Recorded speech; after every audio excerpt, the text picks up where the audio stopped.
Bueno, queridas amigas y queridos amigos y colegas, hoy día, hoy en día es muy especial.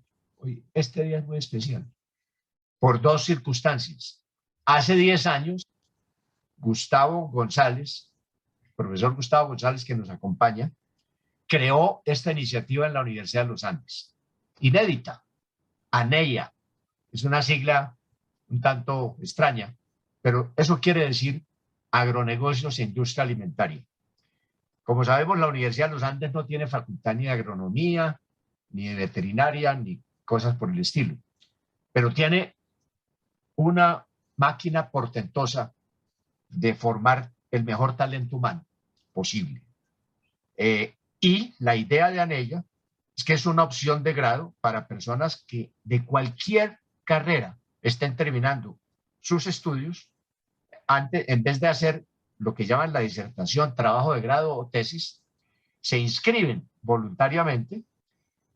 Seleccionamos generalmente un grupo que no pasa de 8 o 10 personas, y la seleccionamos no solamente por sus capacidades, sino por su vocación y su pasión.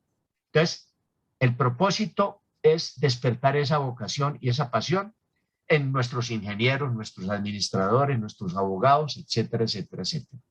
10 años llevamos en ello, y el resultado ha sido fantástico. ¿Qué esperamos? Relevo generacional en el campo colombiano. Eso es clave para reverdecer el campo.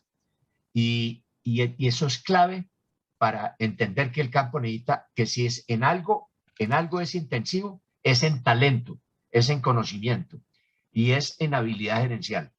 Y aquí tenemos pues estudiantes que hacen parte, muchos de ellos de familias empresarias, están trabajando en estos temas, en organizaciones ya establecidas, y otros están tratando de hacer emprendimientos en esa materia. Nos reunimos todos los martes, y este semestre tenemos una innovación. Cada 15 días o martes de por medio, ellos escriben un ensayo, lo discutimos entre todos, hacen una investigación sobre los temas que ellos quieran, pero tiene que ser dentro del ámbito de agronegocios e industria alimentaria, y todos aprendemos de todos. Y esto se va a la página web de ANELLA en la Universidad de los Andes y tiene una altísima lecturabilidad. Y cada 15 días también estamos invitando a personalidades que nos guíen, que nos cuenten experiencias, que digamos, expongan efectos demostrativos positivos de los cuales estamos aprendiendo todos. Hoy tenemos como invitado a Gabriel Jaramillo Sanín. Y yo no quiero hacer la lectura de su hoja de vida, sino simplemente decir que el caso de Gabriel, que a todos nos maravilla, a mí me sorprende muy gratamente, un banquero más conocido en el exterior, banquero colombiano, más conocido en el exterior que en la propia Colombia. Pero alguna vez fue presidente del Citi en México, estuvo aquí en Colombia, durante muchos años presidió el banco español Santander en Brasil, se untó de Brasil mucho tiempo, y decidió cambiar de vida. Yo de banquero me voy a meter en el sector agropecuario, empezando por la ganadería y ahora un gran agricultor.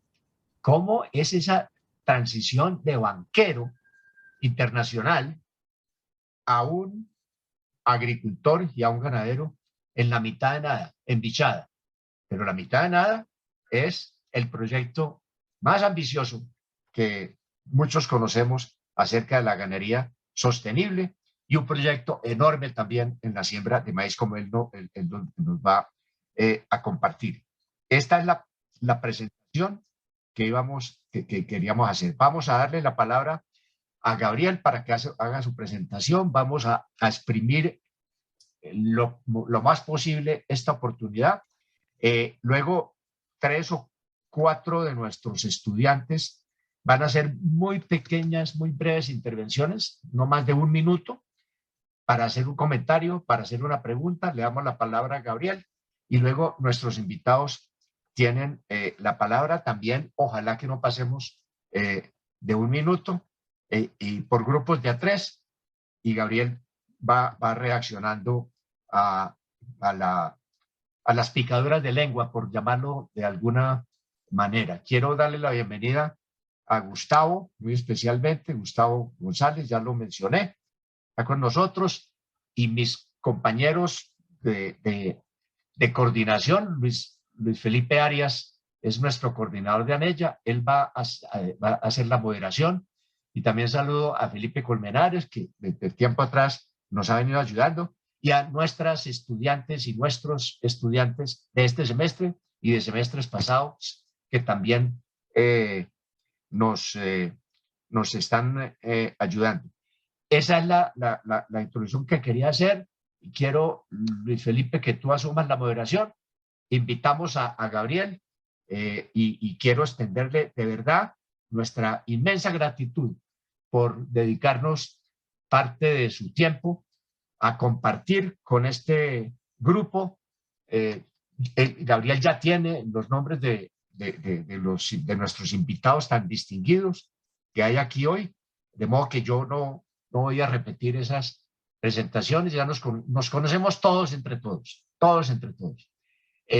adelante, Gabriel, y muchas gracias. Bienvenido a ANEYA.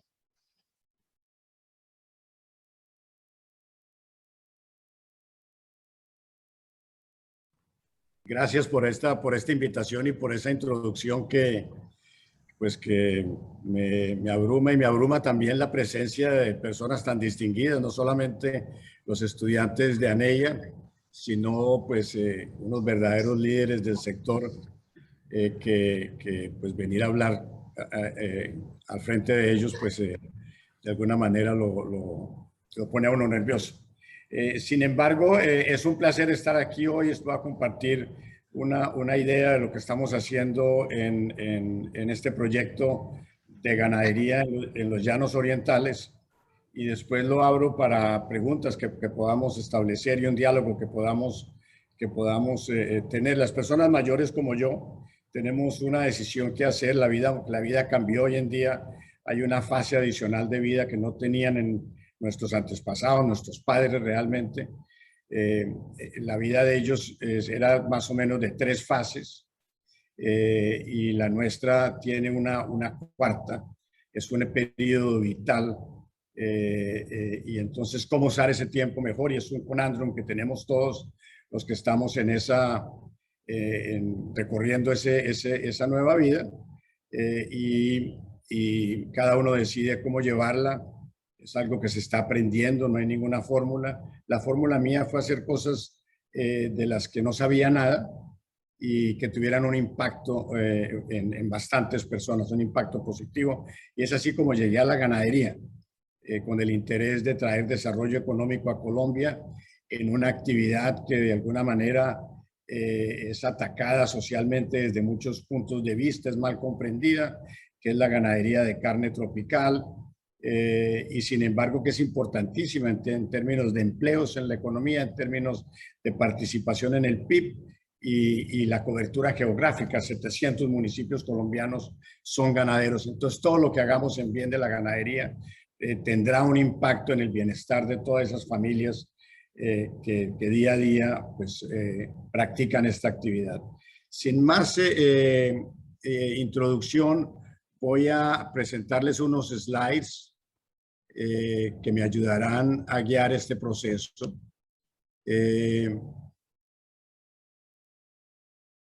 Un minuto, por favor. Esta es la parte donde...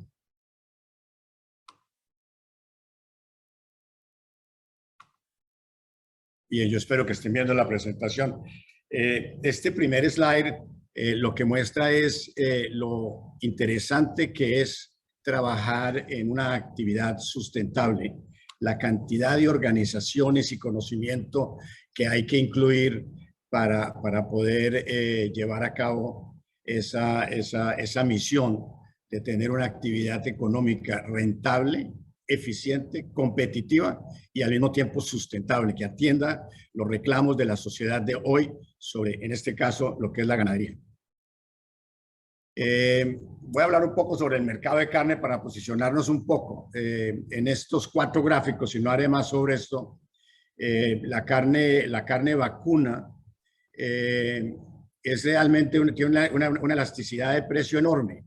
Aquí vemos en el cuadrante superior izquierdo como una curva, que es la curva roja, creciente en el índice de precios de la carne, afecta de una manera supremamente fuerte el consumo per cápita de la carne de res.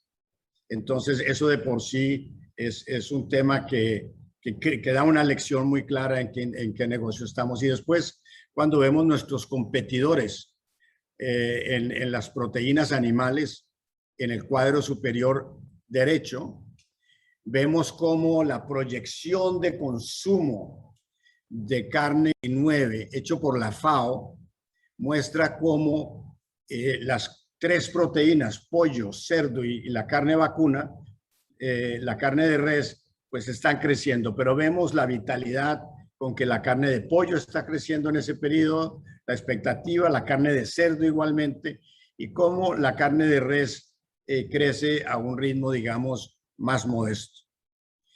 Y una de las razones es precio. Yo diría que es la razón.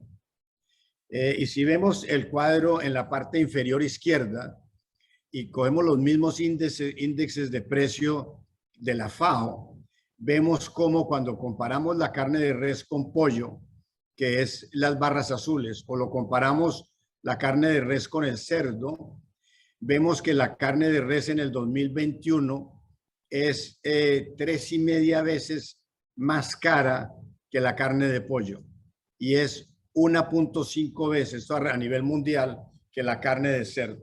Entonces, hemos perdido competitividad en la oferta a las amas de casa por precio, por kilo de proteína animal, y ellas están respondiendo con el comportamiento de las curvas de consumo que ya vimos.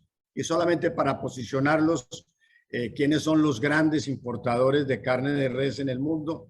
Pues la China, Estados Unidos, Japón, Corea del Sur y Hong Kong. Voy a hablar sobre el caso de la Hacienda San José y su localización primero y el modelo de negocios que tenemos allí. La Hacienda San José queda en los Llanos Orientales y queda donde está este punto en el mapa, donde vemos ese pin, que es el lugar donde el río Meta se convierte en límite con Venezuela.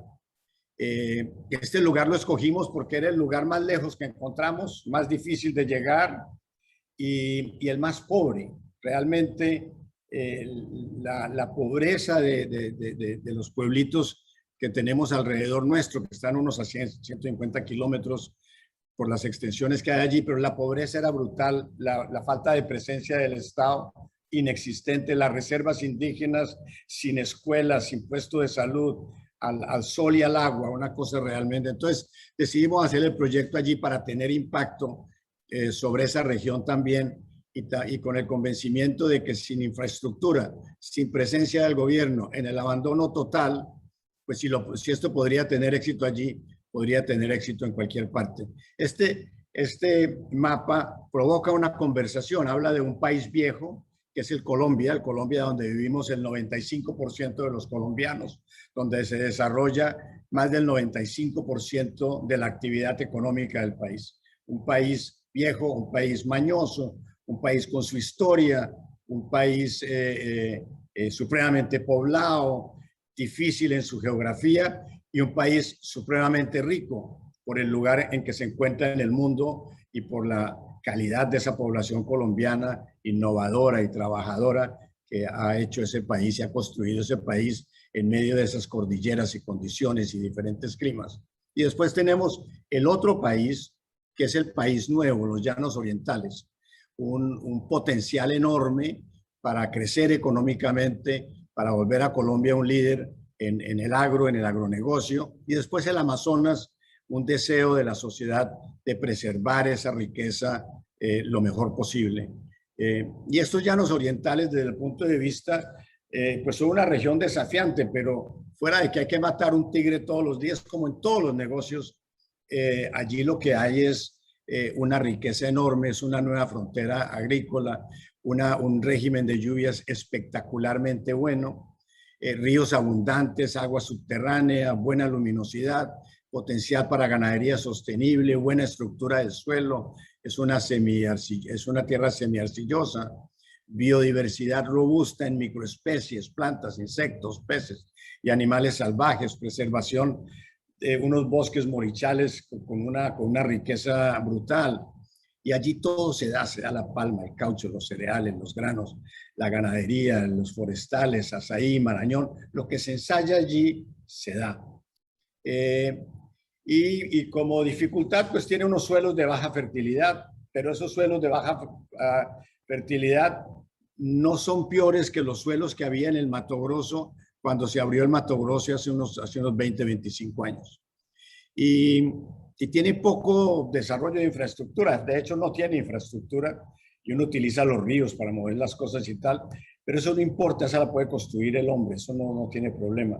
Y es despoblada, es decir, uno de los grandes desafíos es la escasez de mano de obra. Pues también hay que trabajar ese tema.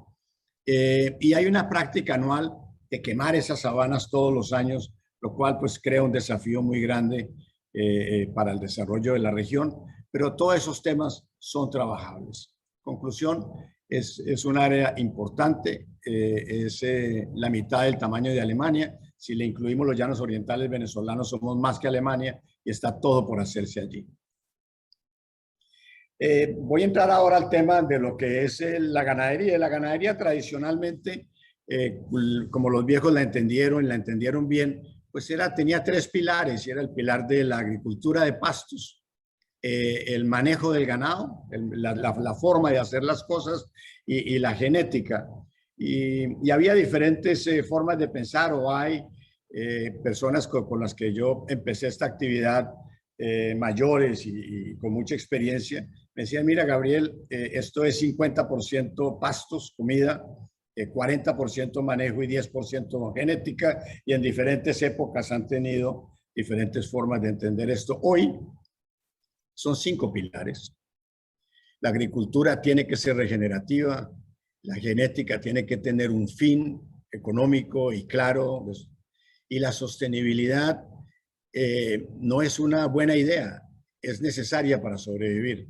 Es un pilar fundamental. Y después, como decía Carlos Gustavo, pues para manejar esto se necesita una gestión extraordinaria. Una de las cosas que me impresionó a mí es que el desafío de gestión y de sistemas y conocimiento que hay en la ganadería tropical es mucho más complejo que lo que yo vi en muchas industrias, incluyendo la banca, que es una actividad compleja. Allí estamos hablando de seres vivos, que es el ganado. Estamos hablando de genética en una complejidad enorme. Estamos hablando de sostenibilidad, que es un desafío infinito, donde el conocimiento todavía es bajo y nos falta mucho por saber. Cuando tuve este sueño, le pedí a la IFC que me dijera cómo podía ir a una región como estas y crear un clúster de carne sostenible y de producción de carne tropical. ¿Cómo se hace eso? Y ellos con este gráfico desarrollamos el proyecto y básicamente nos dijeron, mire, esto tiene 4 fases. La primera es un centro de certificación de procesos y mejoramiento genético, y esa es la Hacienda San José. La Hacienda San José se hizo para hacer mejoramiento genético, tener un modelo de gestión, un diseño y certificación de procesos de producción, definición de requerimientos de sostenibilidad y la certificación de todos esos procesos por entidades externas de primera categoría. Hecho eso, que ya lo hicimos, este es el proyecto. Viene la segunda fase, que son las fincas de cría, donde todo este modelo se replica en una cantidad grande de fincas, y nos pusieron una meta, nos dijeron, mira, si te vas a meter en esto, en la segunda fase debes llegar a producir 150,000 terneros al año en ese clúster. Y hecho eso, entonces viene la tercera fase, que tiene un overlap, claro, y es las fincas de levante y ceba y los procesos para eso y dónde se hacen y toda esta cuestión. Y después la parte fabril, la de frigorífico y la comercialización de la carne y poder llevar esto a los mejores consumidores del mundo en Seúl, una carne gourmet, la carne la carne, digamos, para usar un término, la carne correcta, la carne que quiere consumir el consumidor, que se siente orgulloso consumiéndola y que sabe que está haciendo un bien cuando la consume. Entonces, este es el proyecto de que estamos hablando y les voy a hablar entonces sobre la Hacienda San José, que es el primero de sus bloques y que ya está hecho. En los proyectos, pues en vez de describir el proyecto, les voy a describir qué hemos hecho en estos 5 años, qué 3 aspectos disruptivos en la ganadería tropical ya tenemos disponibles para los ganaderos. Entonces, el primero es la maximización de recursos, la reducción exponencial en el establecimiento, en el costo o inversión de establecimiento de pasturas y en la infraestructura. Lo primero es que pasamos de una sabana que atiende una cabeza por 17 hectáreas a una sabana que atiende una cabeza de ganado o un atado que llaman una vaca con su ternero por 1 hectárea. Lo segundo es el primer potrero que sembramos en la Hacienda San José usando el conocimiento de gente con experiencia en los llanos y las personas que han batallado allí y que hay muchos y maravillosos. Y nos costó 1.380.000 pesos establecer la pastura. Y aquí están los elementos, la cal, la semilla, los pases de maquinaria y toda esta cuestión. Y hoy estamos sembrando 2.900 hectáreas en este momento, a medida que hablamos, y estamos sembrándolas a 300.000 la hectárea, es decir, 4 veces menos. Esto es increíble y esto ya está disponible para los ganaderos. No tenemos ninguna duda que ese es el camino. Y después, en toda la infraestructura, tenemos todo un plan de cómo bajar los costos y la inversión para que podamos transformar esta región en una región ganadera y poder seguir ese modelo. Por ejemplo, las cercas que hicimos en el 2014 nos costaban 959.000 pesos el kilómetro. Hoy las cercas que hacemos nos cuestan 428.000. Entonces, esto es disruptivo. Esto no es trivial que un llanero necesite 1.380.000 pesos para introducir pasturas en su finca a necesitar 300.000.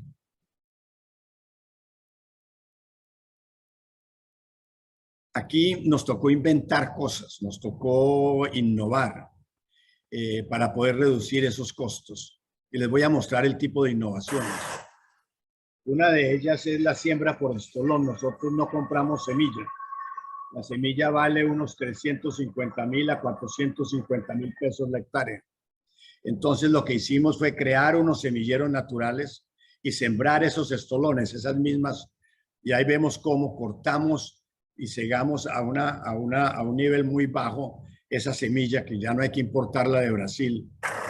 Y después inventamos este tráiler, lo llamamos el RP, y él recoge la semilla del suelo, la sube al tráiler y se la entrega a unas personas para que a ritmo de maquinaria podamos sembrar esa semilla, como vemos acá.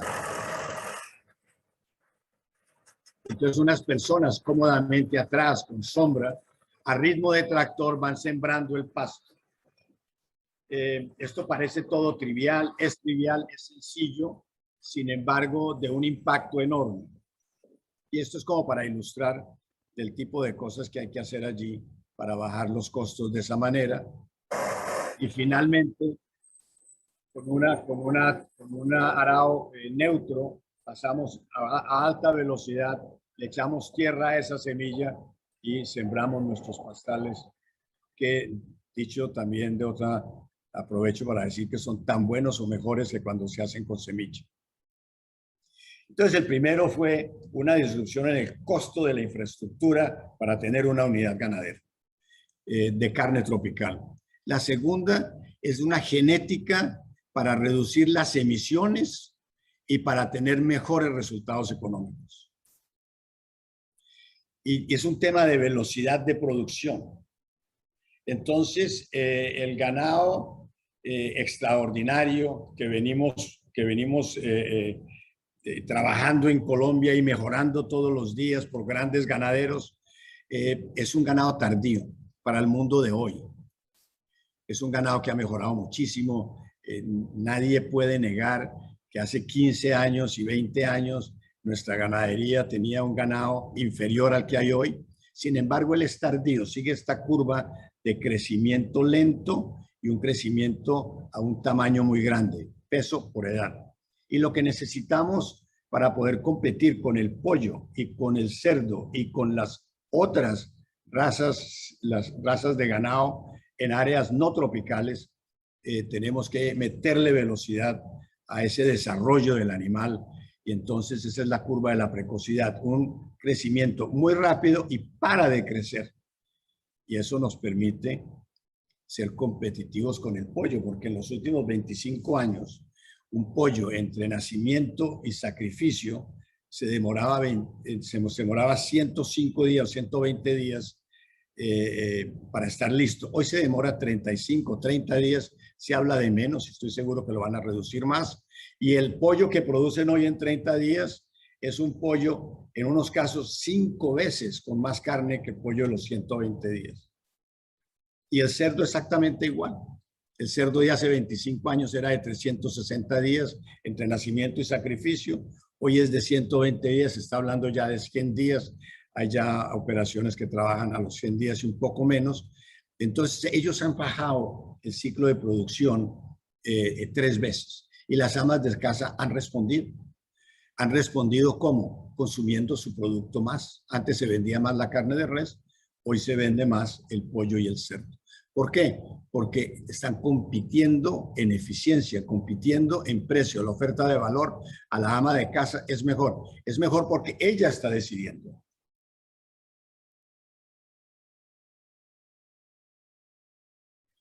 Entonces, todo este tema de genética, pues al final es el animal correcto para el sitio correcto.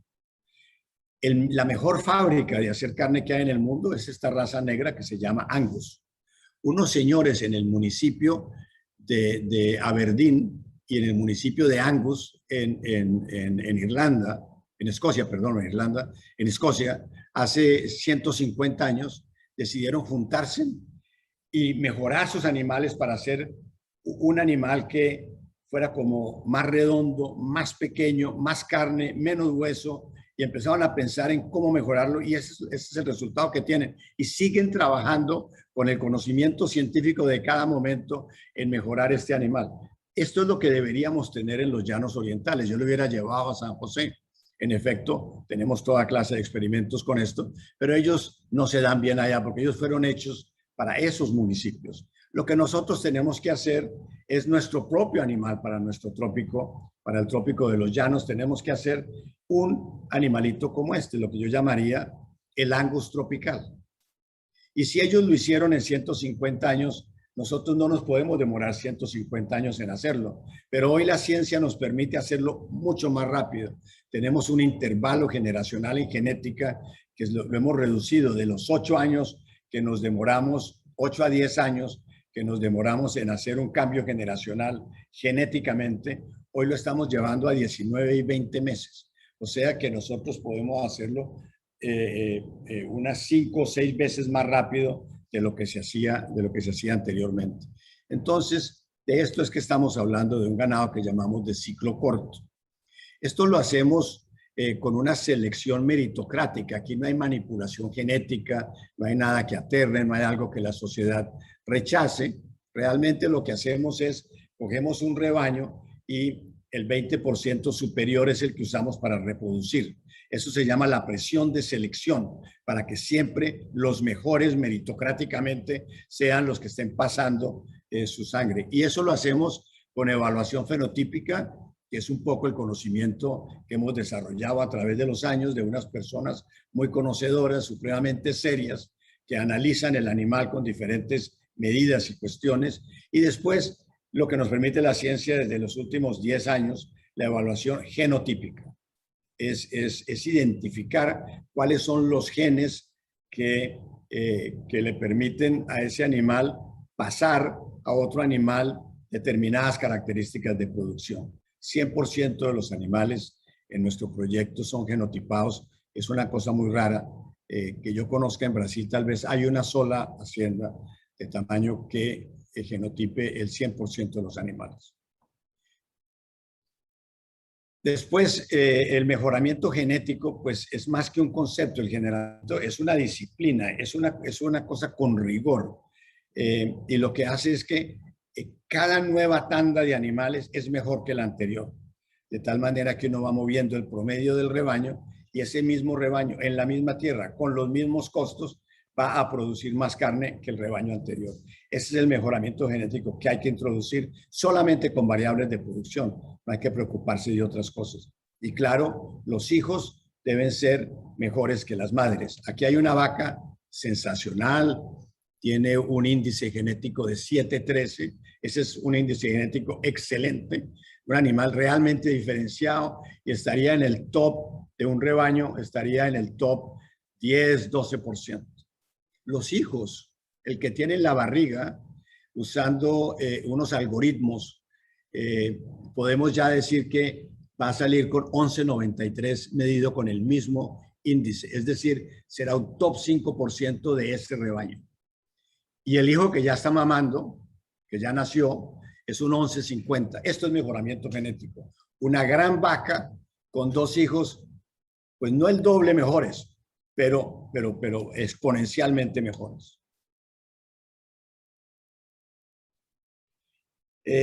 Nuestro programa de mejoramiento genético es un programa de una asociación de unas 70 haciendas.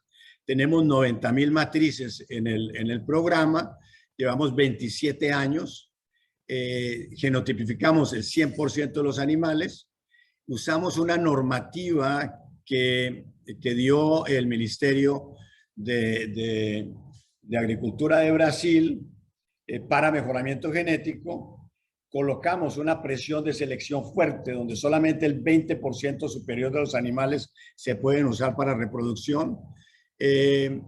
Hacemos la evaluación funcional, fenotípica, raza, aplomos, armonía, con evaluadores externos, personas externas a los rebaños, a la asociación, que sean realmente profesionales con licencia para hacer eso por el ministerio. Nosotros los traemos de Brasil, ellos hacen las evaluaciones, evaluamos al destete y a los 14 meses y mantenemos los animales desde que nacen en grupos contemporáneos, de tal manera que neutralizamos los efectos del medio ambiente. Si fue un año maravilloso en clima, hubo mucho pasto, hubo comida, sobró comida, se las dimos, pues se las dimos a todos. Y por lo tanto, al comparar meritocráticamente unos con otros, todos tuvieron la misma situación, de los mismos aguaceros, el mismo verano, el mismo lo que sea, y eso nos permite tener un efecto enorme. Y aquí estos son los certificados de superioridad genética que le damos a cada animal que está en el superior, en la parte superior, en el 20% superior. Y allí los diferenciamos entre el primero y el último. En los 90.000 hay el mejor de los 90.000, así como en la maratón de Nueva York hay el primero. Y hay el peor, hay el último también. Y a cada uno le sabemos su ranking y sabemos en qué es fuerte. Y no voy a entrar en esto, pero esas son las variables de producción al destete y entre los 7 y los 14 meses que evaluamos. Y evaluamos desde el peso al nacer, los días, la edad a la cual se preña el animal, la raza, el aplomo, la armonía.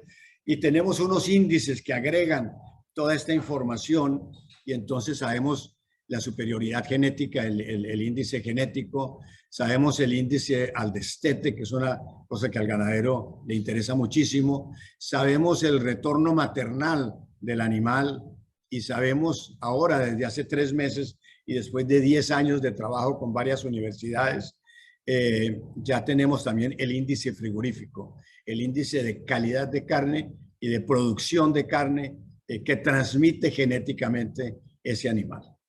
Entonces, esto realmente es una cosa nueva en la ganadería tropical y todavía muy incipiente. Tenerla en Colombia y tenerla en el Bichada es algo importante y que tendrá un efecto en nuestra industria. Entonces, aquí hay una manera muy visual de ver de qué se trata todo este rollo. Y si a un ganadero bueno, en una buena finca, le entregamos una novilla tradicional cebuina de 12 meses de edad, al año 5 va a tener 3 animales. Eso es lo que sucede hoy. Buen ganadero. Y esas 3 cabezas que tiene van a pesar 650 kilos.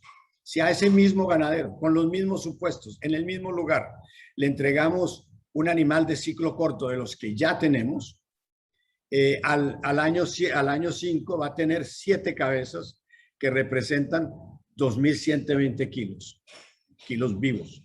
Entonces, ¿qué estamos haciendo aquí? Lo mismo que el pollo, lo mismo que el cerdo, 3 veces más eficiente. Esto es disruptivo. Esto es lo que estamos haciendo. Esto ya está sucediendo en el Bichá y esto se ha propagado por el país realmente de una manera espectacular. Tenemos este ganado ya en 17 departamentos, gente haciendo diferentes cosas con ellos. San José es una plataforma abierta. Todo el que va puede ver todo, tiene acceso a todo, lo puede copiar, se lo puede llevar. Lo que nos interesa es que la ganadería en Colombia adelante. Y la tercera disrupción es la sostenibilidad. La sostenibilidad era algo que parecía una buena idea hace 5 años. Hace 3 años era algo que se volvió importante en los departamentos de comunicación y en los departamentos que manejan la imagen de las compañías. Y hoy en día está en el corazón de los negocios. Post-COVID, esta es la nueva, digamos, variable grande en todos los negocios y afecta desde Wall Street hasta una granja en el Cauca, en Colombia. ¿Y de qué se trata este tema de la sostenibilidad? Pues se sabe poco. Las universidades todavía no lo enseñan bien. Es muy complejo. Pero se trata de producir atendiendo los reclamos de la sociedad y tomándolos en serio. Con un problema de que los reclamos de la sociedad son verticales. La persona que no quiere deforestación y que tiene pasión por eso, se interesa poco en que se usen antibióticos y esos antibióticos creen un problema en las futuras generaciones porque pues, los antibióticos no les van a funcionar y será una calamidad. Entonces, esa verticalización pasional de los reclamos de la sociedad hace nuestra vida más difícil, porque nosotros los tenemos que tomar en serio a todos y tenemos que introducir toda esa cantidad de reclamos en nuestros procesos productivos y tenemos que certificar que en efecto lo que estamos diciendo que hacemos, lo hacemos y que tiene el outcome que queremos. Y allí pues estas certificaciones como puede ser el Rainforest Alliance o como puede ser Ganso y todas ellas las tomamos en serio, nos suscribimos a ellas, las apoyamos y hacemos lo que haya que hacer para tener esa certificación, porque eso nos da confianza de que vamos en el camino cierto. Los reclamos de la sociedad son muchísimos: apoyo a las comunidades indígenas, salario digno, formalización del trabajo, educación con comunidades, bienestar animal, alimentación a pasto y libre, protección de fauna y flora, preservación de paisaje, sin deforestación, sin quemas, reducción de emisiones, preservación de fuentes hídricas, agricultura regenerativa, prevención de erosión, recuperación de suelos degradados, evitando agroquímicos, sin antibióticos preventivos, sin hormonas de crecimiento, con trazabilidad y métricas, retornos financieramente competitivos y maximización de los recursos, maximización del uso del agua y de todas estas cosas, y de la tierra. Entonces, aquí vemos, pues, claramente la complejidad que pueda tener. Y son algunos de nuestros socios, socios que nos apoyan con conocimiento para todas estas cosas. La Universidad de Stuttgart, el CIET University, en la parte de emisiones de CO2. Proyecto espectacular. Y así en diferentes aspectos. Les voy a hablar un poco de este tema de emisión de emisiones y el tema de emisiones en 2-3 años se va a simplificar muchísimo y esto que hoy parece esotérico y que nos incomoda un poco porque no lo entendemos del todo, se va a traducir en todos los negocios. Yo estoy en la junta de compañías cementeras, de compañías farmacéuticas, de compañías que venden alimento Y al final es cuántas toneladas de CO2 producimos para producir una tonelada de lo que hacemos. Si es cemento, cemento, si es carne, es carne. Y tenemos que poderlo traducir a eso y después mejorarlo brutalmente con buenas prácticas. Y nuestra supervivencia depende de que lo hagamos y que eso sea público y sea transparente y que haya una manera de medir eso que sea igual para todos. Y ese es el gran desafío que tenemos. Y eso nos lleva a un conocimiento micro enorme. A nosotros nos dicen que es bueno reforestar, pero encontramos que una especie de árbol es 80 veces más efectiva que otra. Y entonces, pues hay que sembrar esa, pero no puede ser un monocultivo y empieza una complejidad enorme. Cada tema lleva a una introspección grande y a unas decisiones importantes. No voy a entrar aquí al detalle por respeto a ustedes que no están directamente. Y después una cantidad de fotos que ayudan a entender mejor el tema de la sostenibilidad, porque si no, pues es una charla demasiado farragosa.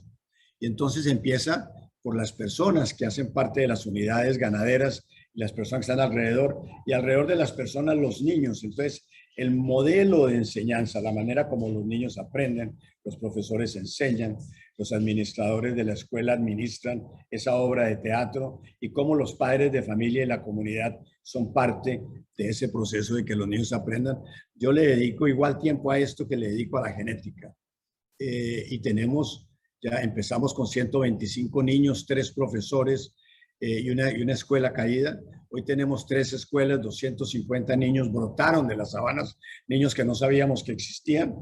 Y ya tenemos grado de bachiller. Antes llegábamos hasta el séptimo nivel y ya estamos pensando en una universidad del campo. Y todo esto con ayuda de socios importantísimos como es el Comité de Cafeteros de Caldas, gran conocedor de lo que es educación rural. Entonces, a donde vamos y hay excelencia, traemos esa excelencia.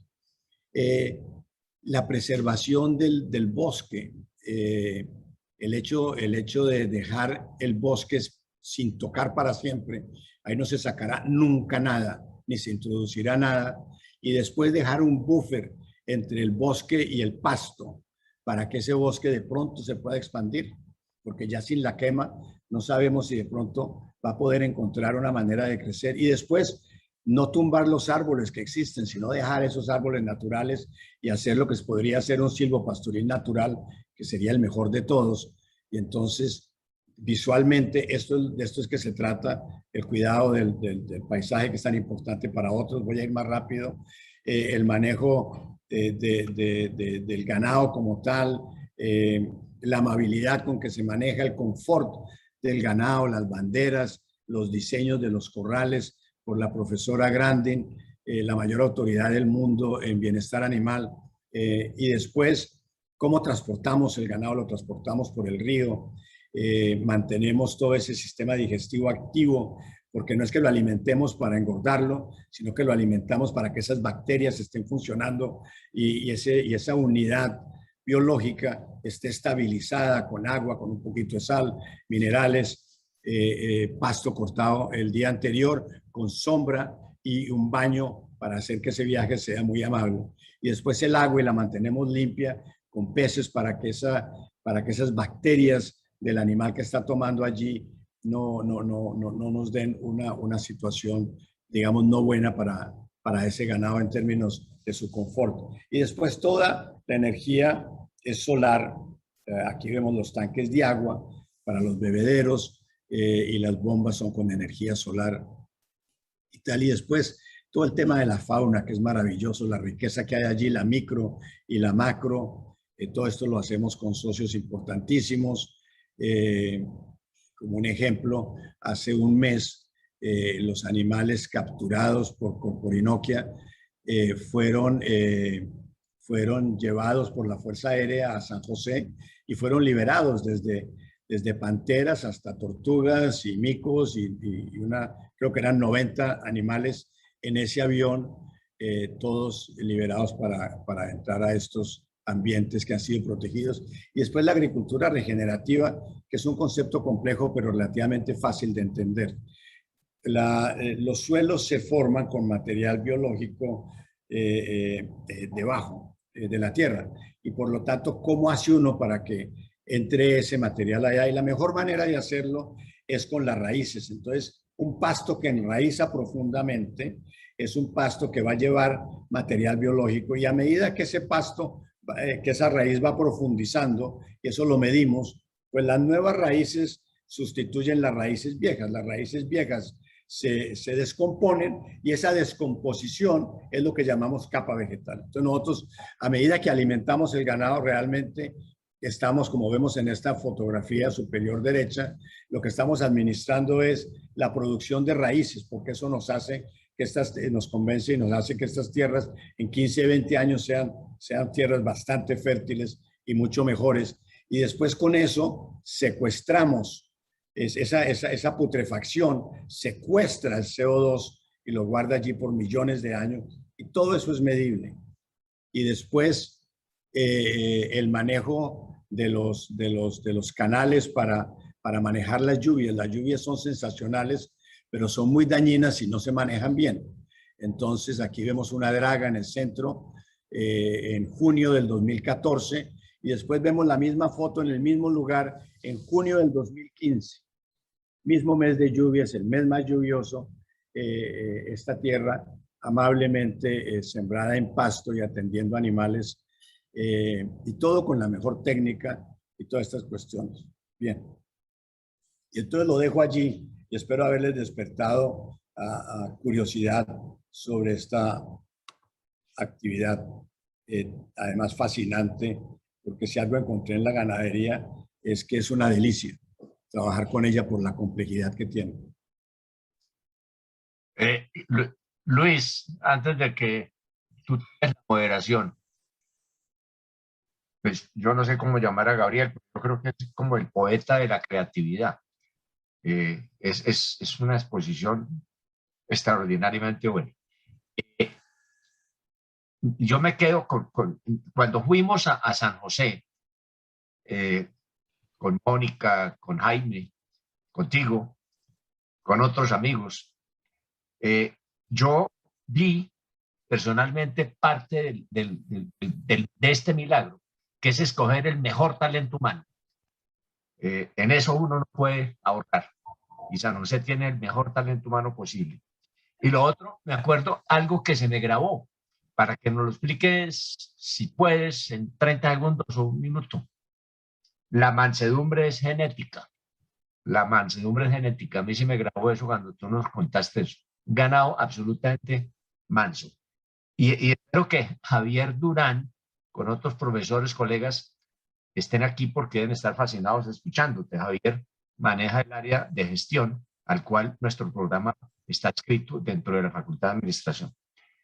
Lo dejo ahí, Luis, muchas gracias.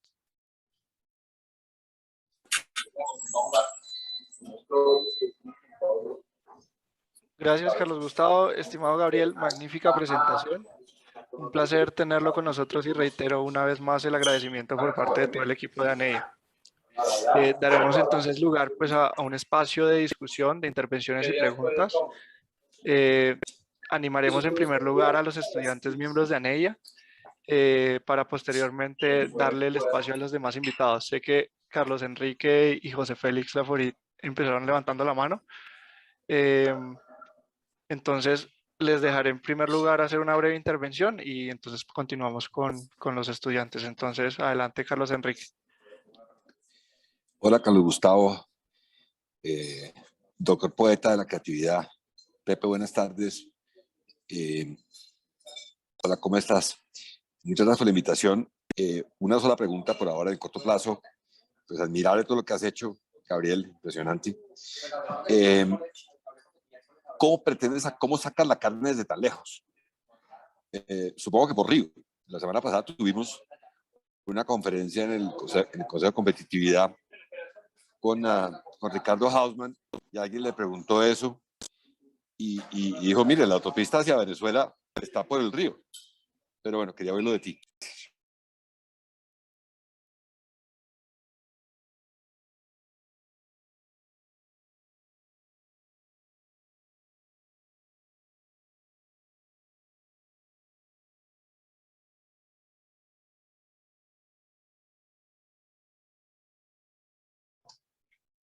Gabriel se nos fue. La voz. Gabriel, perdón, creo que estás con el micrófono silenciado. Ah, Gabriel. Perfecto, pero sí, se me cayó la cosa que sucede aquí en Nueva York también. No escuché el comentario de Carlos Enrique. No, ¿cómo sacas la carne, Gabriel, desde tan lejos? La carne es un proceso. Trajimos un experto brasilero, un señor Alexander, se me olvidó el nombre, experto en transporte de ganado por tierra y río. Nosotros caminamos el ganado 1 o 2 días hasta el puerto en el río, lo embarcamos por el río 3 días y llegamos a Puerto López. En Puerto López lo descansamos 5 a 7 días y ya lo llevamos al mercado. Y tenemos una pérdida tan baja que no la repetimos mucho porque la gente no se la cree, pero nosotros perdemos 2% de peso entre el potrero y la entrega del animal. Pero mucho por ese cuidado que tenemos en el transporte, de que así vayan en camión o caminando o por río, tengamos todo ese sistema funcionando para que el animal no pierda peso.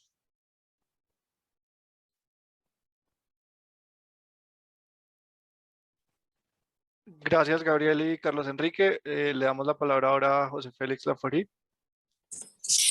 Muchas gracias. Un par de comentarios muy breves, aunque yo soy parte interesada de esta presentación magnífica que hizo Gabriel.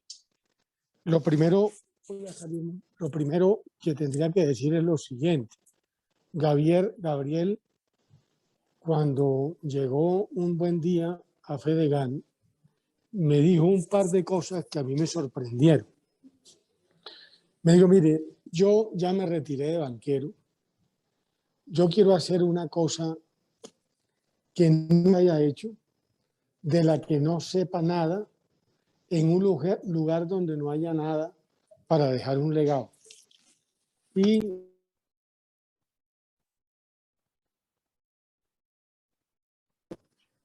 aló. Sí, sí, señora, ahí lo Pepe, se escuchamos. te fue la voz, Pepe. Sí, es que estoy en una reunión. Bueno, y a la final terminó logró hacer una cosa que es demasiado importante. ¿Qué resalto yo de lo que hizo Gabriel? Lo primero es el tema de sostenibilidad. Me parece que tiene un proyecto muy claro. Creo que el mundo lo que está buscando es productos que tengan un valor agregado, y ese valor agregado necesariamente tiene que tener un componente ambiental sostenible. Incluso hace 2 años, Carlos Gustavo, tú que también eres muy afecto a este tema, en Dubái ya había una compañía que estaba vendiendo, además del trozo de carne, captura de carbón. Entonces, el mundo va para allá. Lo segundo, como bien lo dice él, el tema, esto no es manipulación genética, esto es meritocracia genética, con marcadores genéticos. Por consiguiente, el ganado que claramente está desarrollando con la compañía de mejoramiento va a permitir tener una respuesta en la variable más importante en la ganadería, que es el número de hijos que tenga. Pero tercero, yo creo que Colombia, que indudablemente este año va a exportar $400 millones, y si logramos abrir China o los Estados Unidos, podemos llegar en 4 o 5 años a $1.000 millones. Proyectos como este se constituyen en la pepa de lo que hay que hacer. Yo, gracias al apoyo de Gabriel, lo estoy haciendo en Costa Caribe con un resultado magnífico.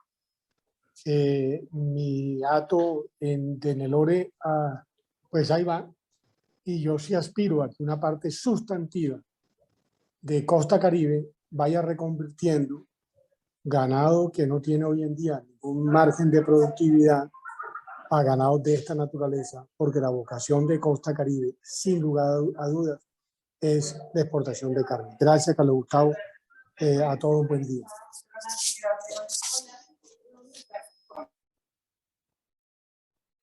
Muchas gracias, Pepe. Luis.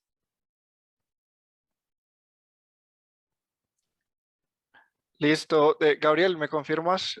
Que creo que no te estoy viendo en la reunión. Estoy presente y quité la cámara por cuestión de ancho de banda. Perfecto. Entonces daremos el lugar a un espacio de intervención por parte de los estudiantes de la iniciativa NEIA. Entonces le damos la palabra a Sebastián Zárate. Adelante. Buenos días, Gabriel. Primero de todo, supremamente magnífica su labor con lo que está haciendo con la Hacienda San José. Y yo le tengo una pregunta muy puntual. Su estructura de costos, pues debido a que queda básicamente en la frontera con Venezuela, en la mitad de la nada, le permite atender un mercado como los países árabes, que se solicita el ganado de a pie, o no se lo permite. Gabriel, perdón la interrupción. Sebastián es atunero y de Marañón. Muy bien. Marañonero en la costa Caribe. No, qué pena la interrupción, pero es bueno que sepas con quién está hablando. ¿Quieres que me refiera a cada uno en orden que va? Entonces, Sebastián, muy buena pregunta. Aquí está muy claro. Nosotros tenemos que producir 1 kilo de carne en ese nuevo país que te mostré ahí y en el resto del país, obviamente, que sea más barato de producir y mejor de lo que hacen en Australia, Brasil y Estados Unidos. Y eso no nos lo va a rebajar nadie. Entonces, nuestros costos de producción allí, te aseguro que son competitivos. Esta unidad es rentable. Nosotros cuidamos la rentabilidad porque el eje principal de la sostenibilidad es la rentabilidad. A partir de ahí se puede ser sostenible. Lo otro son pasiones no sostenibles. Entonces, y esto es lo que medimos. Al bajar el costo de la inversión, estamos mejorando la tasa interna de retorno de nuestra producción enormemente. Porque ese es el primer input de flujo de caja que entra al negocio.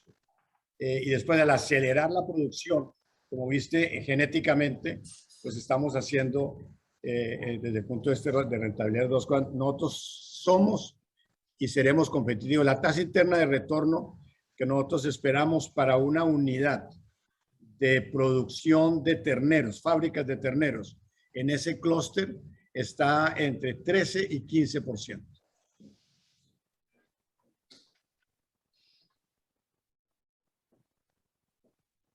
Y tenemos que mejorarla, ¿no? Gracias, Gabriel. Gracias, Sebastián. Sigue en el orden de la palabra Diana Barbosa. Adelante. Días, Gabriel. Muchas gracias por tu presentación. Me parece que estás haciendo pues para el país en este momento. Y yo te quería preguntar, como en términos de gestión humana, ¿cómo se puede evolucionar de necesidades primarias y pasar a fortalecer las competencias y el conocimiento de los pequeños y medianos ganaderos? Y también cómo ellos pueden llevar este modelo de la Hacienda San José a modelos asociativos o cooperativos. Entonces, dos cosas, Adriana. Muy buena pregunta. Primero, los llamados vecinos pequeños y medianos, que en el contexto del llano son muy diferentes a lo que puedan ser en la cordillera, en Pasto, en Nariño o en otros lugares. Pero allí tenemos lo que llamamos el programa Buen Vecino. Y el programa Buen Vecino hace unas cosas muy prácticas. Primero, le prestamos los toros a los productores. Les llevamos un toro o 2 toros para sus 70 vacas o para su rebaño y se los prestamos. Lo que ellos no saben es que son prestados de por vida.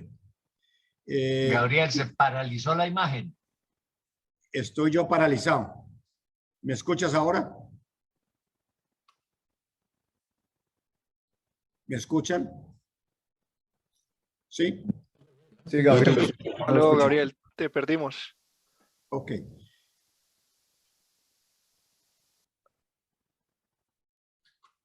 Entonces, Adriana, no sé hasta dónde te expliqué. Tenemos como que 2 ejes para contestar esa pregunta. Y es, primero, a los pequeños les pasamos la genética y les damos una ayuda tecnológica. Nuestros veterinarios y personal van los fines de semana a las fincas de una persona con 70 vacas, un llanero tradicional, le llevan un toro, le dejan el toro allá o 2 toros, sin ningún costo, sin ningún papel, sin ningún contrato. Es un préstamo basado en honor, es la palabra, y nosotros creemos en la palabra de estas personas.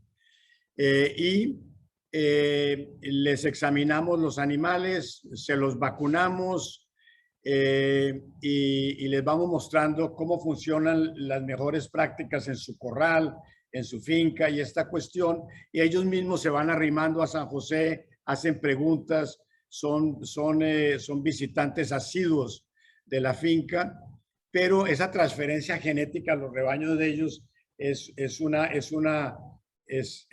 remedio en la vena, es una cosa de un impacto inmediato para ellos. Eso es la política de buen vecino que tenemos. Llevamos personas e invitamos personas de todas partes. En cada semana podemos tener muchas veces 2, 3 grupos de ganaderos de diferentes regiones geográficas y les hacemos una presentación de todos nuestros procesos. Ellos pueden fotografiar, preguntar y después de que dejan la finca, si tienen alguna otra pregunta, los atendemos. Y esto lo hacemos con un equipo de profesionales con una cultura muy clara de una plataforma abierta de conocimiento y un compromiso de que ese conocimiento realmente esté disponible a todo el mundo. Muchas gracias, Gabriel. Muy interesante ese tema del programa de Buenos Vecinos, muy similar a lo que ocurre tal vez con café, pero nunca lo había escuchado en ganadería. Muy interesante.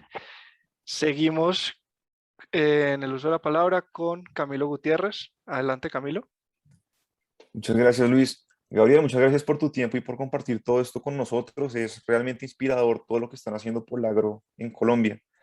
Mi pregunta es, a largo plazo, todos estos esfuerzos, estos logros, ¿cómo se protegen de la gestión tradicional de la agricultura en Colombia y de posibles inversionistas extranjeros que busquen resultados similares? ¿Y cómo pueden expandirse estos modelos de buenas prácticas a otras regiones que no las tienen? Entonces, Camilo, no hay que proteger a los que no son efectivos, hay que ayudarles a ser eficientes. Protegerlos, no hay plata que lo haga. Y hoy en día, te voy a decir una cosa que puede ser irresponsable de mi parte y nadie mejor que José Félix para corregirme, pero me voy a atrever a decir algo para marcar el punto. El negocio de carne en el trópico colombiano es malo. Y gran mayoría de los ganaderos pierden dinero y no son conscientes. O si son conscientes en su intimidad. Entonces, todo lo que uno haga, y es una de las razones de existencia de este proyecto de la Hacienda San José, es introducir mejores prácticas en genética, en agricultura de pastos, en gestión, en sostenibilidad o en manejo, en la forma de hacer las cosas. Es un proceso largo y lleno de paciencia.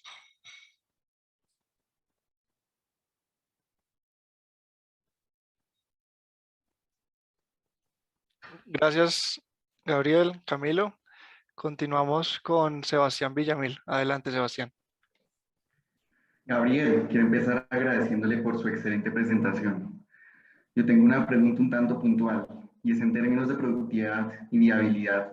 ¿Qué tan oportuna es la mezcla del Nelore corto ciclo con el Black Angus, el Brahman o la F1? Entiendo que la UGG, la unidad por ganado, unidad de gran ganado, ya está determinada para el contexto de tropical de Ichada y que ustedes priorizan la precocidad, pero ¿no se estaría perdiendo la oportunidad de destacarse en el marmoleo de las carnes? Un tema muy ganadero, Sebastián. Entonces, me imagino que algo has trajinado en esta cuestión. Has introducido varios temas. Primero, el tema de carga y el mejor uso de los activos, siendo la tierra un activo importantísimo y el agua otro importantísimo. Entonces, nosotros para cría en los llanos orientales recomendamos una unidad gran ganado por hectárea. ¿Pero por qué? Porque ya tuvimos 4, ya tuvimos 3, ya tuvimos 2. Ya fertilizamos pastos, ya hicimos una carrera con unos profesores brasileros de la Universidad de Viçosa en Minas Gerais, y pudimos ver cuál era la línea de rentabilidad. Nosotros podríamos tener 10 animales por hectárea, no tengo la menor duda. Pero ya probé que puedo tener 4, los engordé 550 kilos, 28 meses. Angus, F1 de Angus con vaca comercial llanera, digamos abramalada. Y después miré la rentabilidad de cada uno y el mejor retorno está en 1 por hectárea con ese nivel de inversión de 300,000 pesos que te dije. Entonces, es una ecuación de rentabilidad. Otra pregunta ganadera que has hecho es ¿qué están haciendo los ganaderos que se llevan nuestra genética? Pues lo están poniendo en sus vacas Brahma y los resultados están siendo extraordinarios. Ahora, de esto llevamos 2 años, pero ya estamos viendo ganaderos reportando que una novilla Brahman, el promedio nacional es que quede preñada a los 39 meses. Los best in practice, los mejores ganaderos, lo consiguen entre los 29 y los 34 meses. Pero ya nos están diciendo que las hijas de Nelore ciclo corto las están preñando a los 21 meses. Pues eso es una ganancia brutal. Y es una ganancia directamente relacionada con ese slide de vaquitas que te mostré. Entonces, en el F1 con el Brahman, lo que nos están diciendo los ganaderos es unas cosas muy interesantes. Eso hay que documentarlo todo, pero hay que darle tiempo al tiempo para que haya suficiente experiencia y documentarlo. Primeras señales muy buenas. El F1 con el Angus es un animal muy potente, el F1 de ciclo corto, porque es la mejor sangre con la mejor sangre en la curva de velocidad. Es brutal. Entonces, el objetivo de Angus, su objetivo genético, el mejoramiento genético del Angus mundial, es tener un rebaño que tenga la primera cría a los 24 meses. Ese es el deseo. Muchos lo obtienen ya. Nosotros estamos trabajando para los 22 y los 23 meses. Entonces, juntar esas 2 sangres con ese tipo de variables es muy interesante. Los resultados son muy buenos. En Brasil sí hay mucha experiencia con ese F1, no lo hay con Brahman, y los resultados son maravillosos. Hasta el punto, Sebastián, que el año pasado y este año el semen de Nelore de ciclo corto se agota en el mercado. A final de año normalmente ya no hay semen. Nosotros hacemos los pedidos de semen para traer para Colombia e importarlos a principio de año, porque si no pedimos en ese momento y esperamos a que progrese el año, ya no conseguimos semen. Y ese material genético, la mayor parte va para cruce de Nelore con Angus en los estados del sur de Brasil. En Paraná, Santa Catarina y Río Grande del Sur. No sé si te contesté la pregunta, espero que sí. Sí, Gabriel, pero yo quisiera un poco que desarrollaras en el marmoleo de la carne. Que yo tengo entendido que ustedes priorizan la precocidad. Nosotros tenemos un índice, somos el único productor de carne, incluyendo el Angus, que tiene un índice que llamamos el IFRIC, el índice frigorífico. Y eso es el producto de 10 años de estudio. El marmoreo es importante, tiene mucho que ver con la alimentación, pero tiene factores genéticos también. estamos aprendiendo sobre eso. El marmoreo no es una variable, y eso sé que choca un poco, no es una variable así definitiva en la carne final. La carne producida a pasto es del gusto de una gran parte de la población. Sin embargo, en ese índice genético del IFRIC, una de las variables que componen el índice es la terneza de la carne y el marmoreo de la carne. Pero hay una infinidad de variables, no infinidad, pero hay unas 8 variables también tan importantes y todas ellas con su peso relativo forman ese índice para ir mejorando el animal para todos los efectos del frigorífico, de la conversión del animal en peso vivo a una carcasa de carne. Perfecto, Gabriel. Muchas gracias. Listo, muchas gracias. Seguimos dándole la palabra a Carlos Felipe Colmenares. Adelante. Gabriel, no, pues yo muy emocionado de ver ese caso en el Bichada, muy interesante, de verdad que felicitaciones y realmente como que a uno lo incentiva un poquito a aprender lo que uno no sabe cada vez más en la vida y eso es muy interesante, esa opción de vida que usted tomó. Por ahí dice, o por ahí decía nuestro amigo Alejandro Sáenz de Sáenz Fetí, que también estuvo invitado en este espacio, que para ser ganadero uno primero se es agricultor. Y una de las cosas, pues, normalmente pues nosotros le compramos semillas a Sáenz Fetí y bueno, pues dependiendo pues de la temporada del terreno, pues uno selecciona el tipo de pastos que quiere. Pero como a mí me llamó mucho la atención fue cómo fue ese aprendizaje de empezar trayendo semillas y después estableciendo todo un sistema que le permite a uno sacar las mismas semillas de los terrenos donde uno está. Eso tiene mejoramiento genético, esos pastos que ustedes tienen más proteína a la final. ¿Cómo fue ese aprendizaje, Gabriel? A ver, Carlos Felipe, hicimos, todo esto es bastante mundano, pero hicimos lotes de diferentes pastos. Cada pasto tiene la gente que adora ese pasto, unos el piatá, otros el marandú, otros pastos mexicanos. Entonces, hicimos lotes grandes de todo, lotes de 300 hectáreas, 400 hectáreas, 500 hectáreas, y empezamos a medir la producción de una manera supremamente criteriosa, haciendo aforos en todos los potreros, en unos 900 potreros, y llevándole la estadística en sistemas a cada uno de esos pastos y haciendo el costeo de mantenimiento de esos pastos.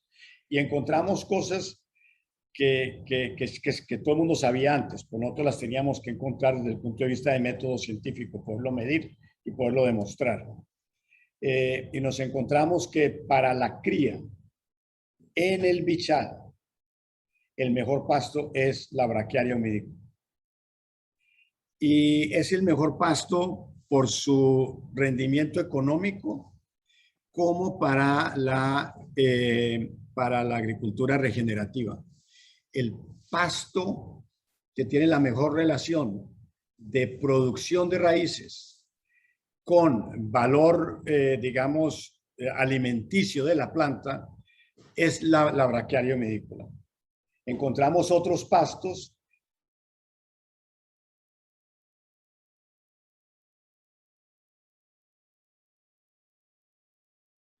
Ahí te perdimos un poco, Gabriel.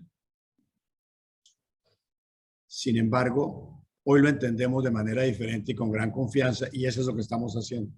Yo te cuento que la carga por hectárea de un marandú en el mejor mes de los pastos, que es los meses de septiembre y octubre en nuestra región, nosotros hacemos el doble de carga en Brachiaria humidicula de lo que hacemos en un marandú.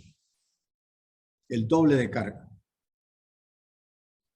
Y perdóname, yo hago como dos preguntas en uno, pero más para profundizar, ¿Agrosavia tiene algún conocimiento de lo que ustedes están haciendo?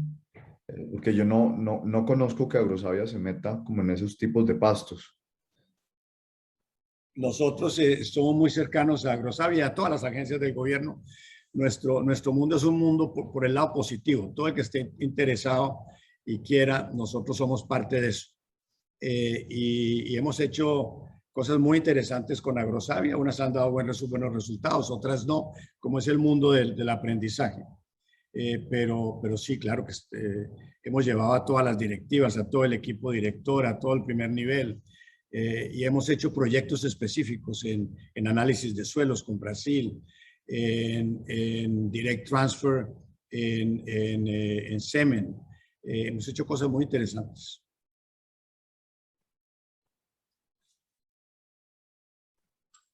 Gracias, Gabriel. Listo, mientras los participantes se animan a levantar la mano y hacer otras intervenciones, yo quisiera hacer la siguiente pregunta, Gabriel, con relación al tema de la sostenibilidad. Comparto lo que usted nos decía hace un momento de que la sostenibilidad es un pilar hoy en día de cualquier negocio. Y quisiera profundizar en que la sostenibilidad no sea vista solo como un incentivo para acceder a mercados sofisticados, sino como una estrategia efectiva para generar una mayor productividad o reducir costos. Digamos que el tema ambiental y social muchas veces se tiene la errónea concepción de que son gastos, pero no inversiones. ¿Cuál es su mensaje, el mensaje que tiene usted al respecto con la experiencia de la Hacienda San José con el tema del trabajo social y la preservación del medio ambiente? ¿Cómo ven, digamos, esas iniciativas en el largo plazo y si tienen algunos estudios que contemplen cómo eso beneficia al negocio de la ganadería misma? Luis, es una muy buena pregunta. Yo personalmente, no veo la sostenibilidad subiéndome los costos de producción.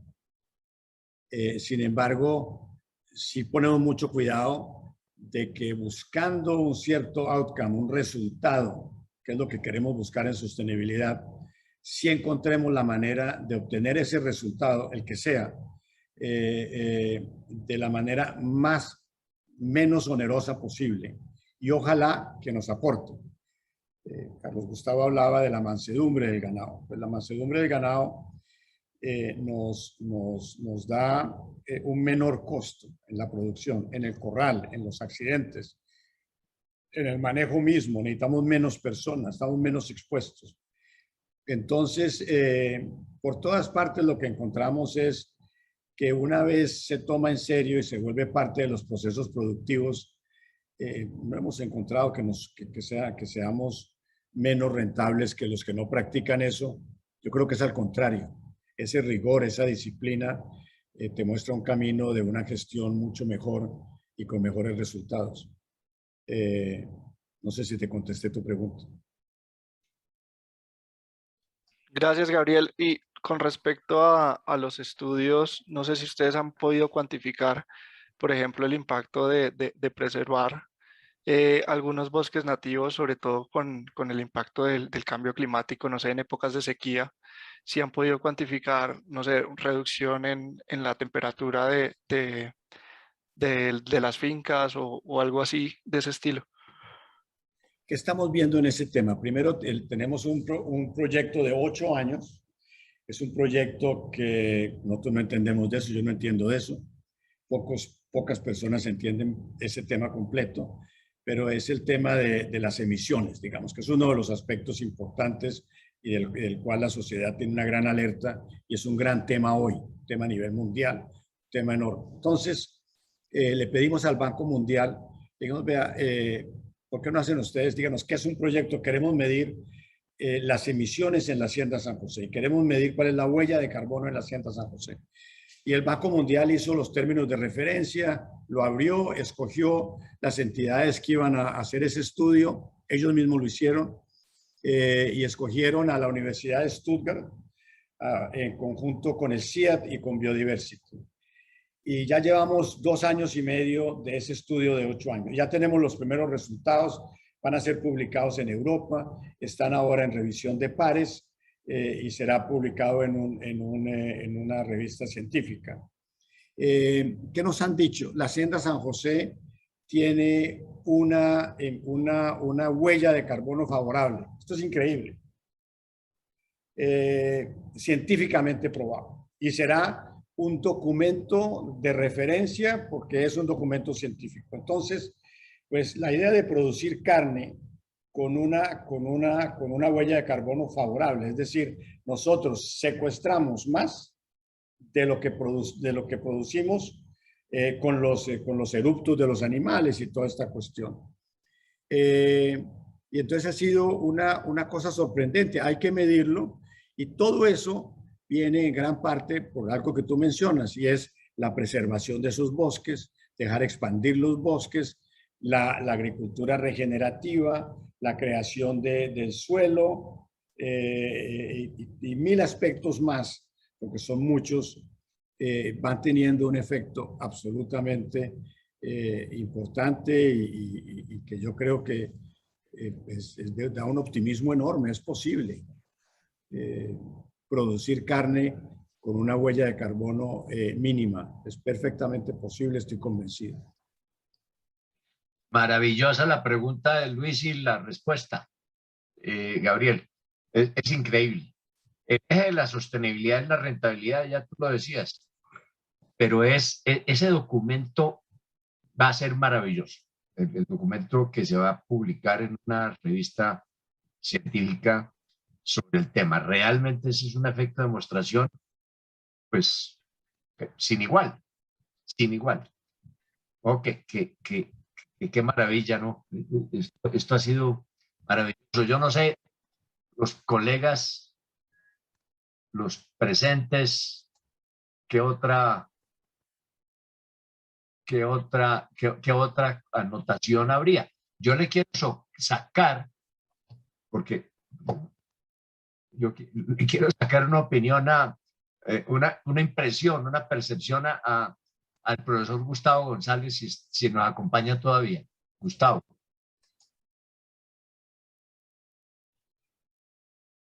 ¿Gustavo está por ahí?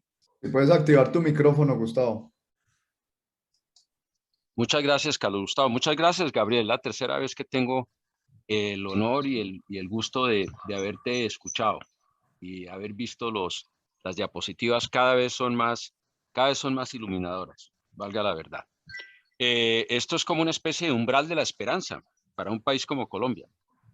No hay duda de eso. En una de las actividades más perseguidas, yo creo. Me acuerdo en varias discusiones en ANEYA sobre el problema de cómo la ganadería es causante del cambio climático. Y entonces yo les decía que yo como ayudo a limpiar el establo aquí en la finca, limpiando el estiércol de las vacas, nunca puedo creer que eso sea igual a toda la exhausto de los buses y las busetas allá en el apartamento que tengo en el centro de Bogotá. Entonces, sobre eso yo creo que tiene que haber mucho mito respecto a eso. Pero bueno, mira, primero que todo, pues como colombiano y como finquero, sí te agradezco mucho el esfuerzo que están haciendo y espero algún día poderte solicitar alguna ayuda en ese sentido. Yo tengo 7 hectáreas nomás y me imagino pues que nunca ha sido rentable eso y me preguntaría si pudiera hacer algo como rentable en ese sentido. Pero mi pregunta va a algo que me preocupa mucho, Gabriel, y es, tú asististe a esa reunión y varios de los asistentes aquí a la reunión que hizo Carlos Gustavo sobre el milagro peruano. Eso fue hace unos meses, el milagro peruano. Y hace 3 semanas o algo así yo le pregunté a Carlos Gustavo que cómo iba lo del milagro y me dijo, es un desastre lo que está pasando en el Perú y no quiero ahondar en eso. Pero a mí me preocupa, Gabriel, es primero el pudor natural que tiene el empresariado colombiano por estos 50 años de temas muy serios de seguridad, temas tremendamente serios, y es entendible por qué el pudor pues, de los empresarios con todas las amenazas, no solamente jurídicas, sino personales que tenían. Y yo creo que se nos vienen unos meses muy difíciles para el país, en medio de una incertidumbre no solamente mundial, sino pues una incertidumbre de Colombia. también. Y mi pregunta va hacia qué está haciendo el empresariado y especialmente el empresariado del campo para salirle al paso a una demagogia y a un populismo que es desastroso. Porque eso es lo que yo he visto en la manifestación. Te doy la prueba más sencilla. La prueba más sencilla es que durante el año de pandemia, el país nunca estuvo desabastecido. Nunca, nunca. Yo hago el mercado aquí en la mesa y nunca vi el mercado de la mesa desabastecido. Nunca. Y pasaron los 2 meses de las actuaciones de esta mesa que se tomó la atribución de representar, digamos, a varios grupos y el país se vio desabastecido. Y se vio desabastecido por una serie de acciones que a mí me parecen verdaderamente inauditas y nunca se le ha pedido responsabilidad a quienes gestaron todo eso. Me preocupa eso, Gabriel. Me preocupa qué está haciendo el empresariado y sobre todo el empresariado del campo colombiano para salirle al paso a la demagogia y al populismo que cada vez lo veo más problemático respecto al esfuerzo que hace el país respecto a eso. Te pongo un ejemplo también muy sencillo. El supuesto acuerdo de paz, en donde siempre se le reclama al gobierno que no está haciendo nada, el principal firmante de ese acuerdo de paz fue el primero en haber roto el acuerdo, se halla en Venezuela, y era el protagonista de todo. ¿Por qué la clase empresarial de este país no pone el dedo en la llaga en cosas como esas? El tema político es fundamental, Gabriel, en este momento del país. Creo que la universidad se ha quedado corta. Yo creo que el problema por parte de muchos intelectuales del país, del mismo periodismo, de la misma universidad que se haya, la universidad, con la anécdota que tú me contaste de aquella donde fuiste a ofrecer una charla y que te dijo el decano, eso siempre lo cuento, que te dijo el decano que tal vez no estaban interesados los estudiantes de veterinaria en ganadería, porque su aspiración era tener una tiendita o una veterinaria vendiendo comida de perro, que eso era mucho más rentable que ser veterinario. Excúsame que ponga todo este contexto, porque sí quisiera oír de ti qué está haciendo el empresariado colombiano y especialmente el empresariado agroindustrial del país para salirle al paso a una serie de acciones de un populismo tremendamente amenazante como se está viendo en el país. Sobre todo que después de 6 meses de haber visto el milagro peruano, precisamente auspiciado por Carlos Gustavo, que invitó a las principales personas, tú estuviste, creo que pudiste asistir parte a eso, me responde hace 3 semanas que eso ha peligrado profundamente. Excúsame que me haya extendido tanto en pedir tu comentario sobre eso.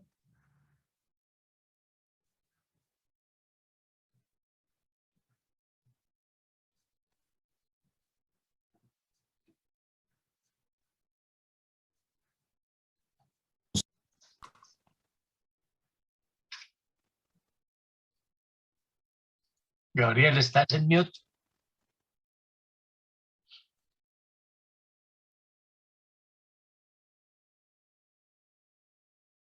Ya volví.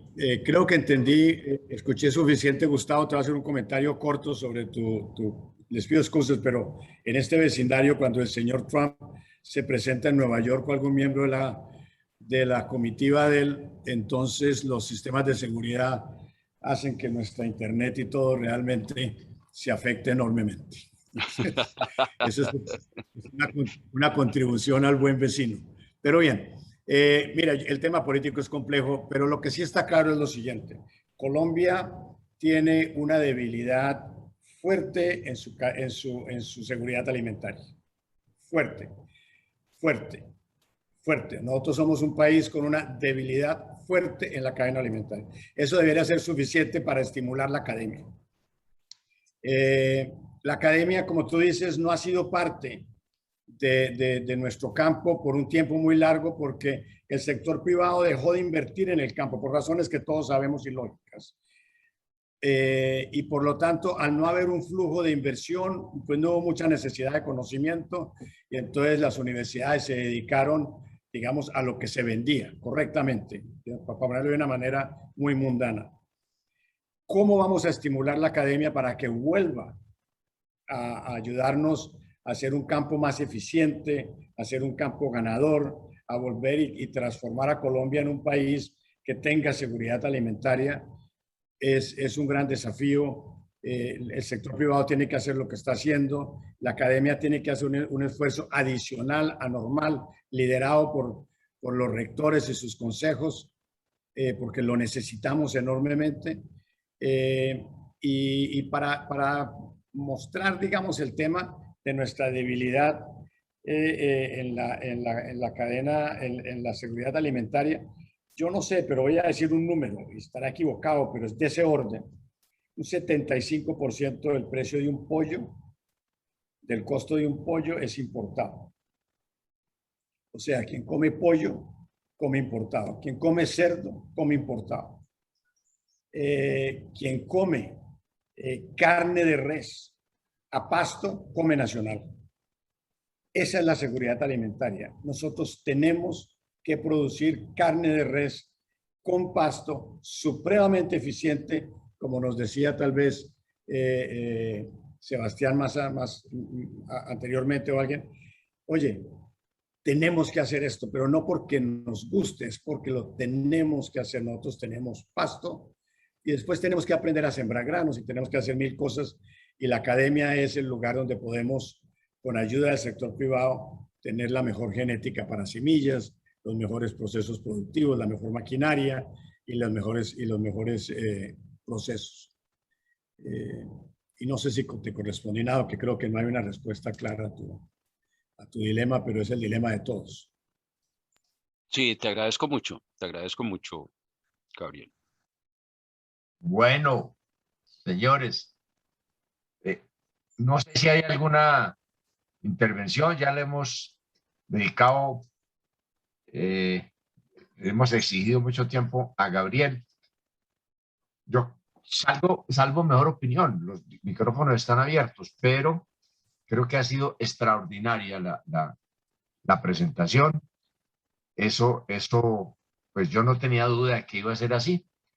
Quienes conocemos a Gabriel, quienes hemos tenido el privilegio de ir a San José, quienes hemos tenido el privilegio de ver ese talento humano que hay allí sembrado, que es la simiente del cambio, la simiente del bienestar, nos convencemos más de que iniciativas como estas, cada uno en su lugar. Yo gozo, lo que más disfruto, el oficio que más disfruto es convocar a estudiantes, es recibirlos, es escuchar sus inquietudes, es analizar sus preguntas y buscar la respuesta, porque generalmente no la tengo. La mejor forma de aprender es enseñando. Esto es una maravilla, este semillero, Gabriel, le has dado un aporte, pero inconmensurable a la Universidad de los Andes, a nuestra juventud, a los estudiantes que tienen pasión y que tienen vocación por el campo, y a quienes estamos convencidos de que es el talento humano el que tiene que sembrarse ahí en el campo. Esto es complejo, como tú nos has enseñado, y ese relevo generacional a base de talento, para que las gentes vuelvan a querer ser líderes en el agro nacional, y no solo banqueros. Es que tu ejemplo es emblemático. A mí me ha emocionado mucho ver un banquero. Yo no conozco el caso, no conozco ningún otro caso. Un banquero, lo que decía Pepe ahora, recordando la conversación contigo, un banquero internacional tan reputado. La mayoría de nuestros estudiantes quieren ser comisionistas de bolsa, o querían, pero digamos, esta iniciativa ha ido permeando esa sensibilidad hacia la agricultura, hacia la alimentación, hacia la cadena productiva. Has hecho un aporte muy grande. Yo agradezco en el alma, en nombre de quienes nos está escuchando, por tu generosidad, y una felicitación adicional y un ánimo. Felicitación no es una cosa, un acto de cortesía, es un ánimo para para seguir cambiando el país. Y así se cambia el país. Pepe creo que pidió la palabra. Sí, un comentario muy breve. Es que hay una cosa, Carlos Gustavo, usted que fue ministro de Agricultura, que uno termina por, digamos, por cuestionar en lo siguiente. A ver, una persona como Gabriel, banquero, que quería hacer alguna cosa que mereciera la pena, lo hizo. Ustedes se dieron cuenta que, por supuesto, San José se hizo con una inversión importante, pero logró hacer algo que no lo ha podido hacer ni el viejo ICA. Tú recordarás cuando a mí me tocó como viceministro y después tú entraste, dividir el ICA con Corpo ICA, ni tampoco Corpo ICA, hacer absolutamente nada que realmente tuviera un impacto en el país, pero especialmente en Orinoquía. Creo que yo fui contigo hace 30 o 35 años, ¿no? ¿Te acuerdas de Paolo Lugari? A ver eso, y después vimos otra serie de cosas y tal para la Orinoquía. Pues este señor banquero, que no sabía nada de eso, terminó incluso con técnicas elementales. ¿Qué tal la sembrada de pasto? Mucho más barata, mucho más sencilla, mucho más eficiente. Hoy en día, toda la Orinoquía tiene un modelo de producción, claro, para 7, 8 millones de hectáreas. Y el Estado colombiano gasta todos los años grandes sumas de dinero en Corpo ICA, en la Agencia de Desarrollo Rural. ¿Qué hacen con esa plata? Nada. Eso se va todos los años, prácticamente, por el agujero negro entre corrupción y burocracia ineficaz. Por eso es que hay que felicitar a Gabriel, porque dejó un legado hecho con recursos propios, ¿no? Que además tiene esa inmensa significación, que es jugándose, apostándole al futuro, y mire lo que alcanzó a hacer. Mi querido Gabriel, hay que tratar de expandir ese modelo como lo están haciendo ustedes allá. Bueno, un abrazo a todos. Gracias, Pepe. Gracias, Pepe. Muchas gracias. Un privilegio muy grande, Gabriel. Pero no, esta no es la última vez. Carlos Gustavo, muchas gracias por esas generosas palabras. Quiero agradecerle también tú hablaste de la calidad de la gestión y el factor humano. Pues está con nosotros Juan Felipe de la Universidad de los Andes, Alex de la Salle, Jorge Felipe de la Nacional y Esteban Salazar de la Universidad de Costa Rica. Y todos ellos componen estudiantes que están en este momento haciendo diferentes actividades y programas relacionados con el proyecto. Y fuera de un equipo realmente de profesionales que son los que hacen todo esto. Yo, como ves, la paso muy lejos y yo doy las conferencias, las cosas que salen bien me las apunto yo y las que salen mal las hicieron ellos. Y ese es un negocio que tenemos. Entonces, les agradezco a todos muchísimo por el tiempo. ¿El ingeniero Salazar de la ERF está ahí? Sí, señor. No sé, está en el Bichá, no sé cómo le estará yendo con él. Él estaba llegando de Costa Rica hoy. Ah, ya, bueno. Puede estar en Bogotá o en una lancha por el río Meta. Un equipo de lujo, un gran director de orquesta. Su éxito depende del violinista, del pianista, del bajo, y tú tienes esa orquesta. ¡Qué maravilla! Muchísimas gracias. ¿Hay alguna otra inquietud? Pepe, gracias por tu participación. Lo mismo Carlos Enrique. Y a Gabriel, mil y mil y mil gracias. Mil y mil gracias.